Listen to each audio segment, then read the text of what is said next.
of the first casualties of the escalation of the war in Afghanistan is apparently the amount of time our fighting troops will get between deployments. It's called dwell time, and once upon a time, the Obama administration's goal was to give our fighting men and women more of it. Currently, soldiers get about a year at home for every year of deployment. Marines get slightly more. Earlier this year, Defense Secretary Bob Gates testified that he hoped to lengthen that dwell time for soldiers to 2 years at home for every year out. That was before the president decided that we needed to send 30,000 more troops to Afghanistan. So now that hope for 2 years dwell time is apparently out the window.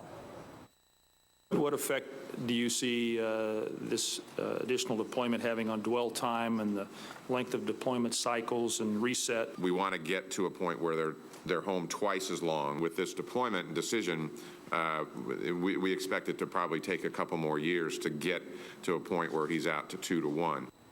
That was yesterday. Then today, testifying before the House Armed Services Committee, Admiral Mullen seemed to slightly back off that more pessimistic prediction.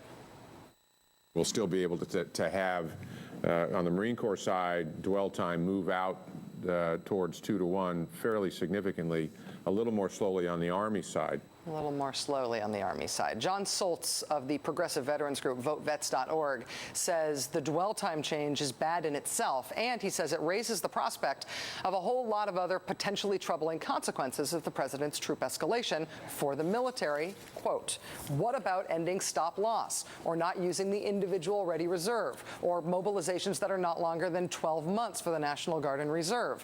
All of those could be in jeopardy.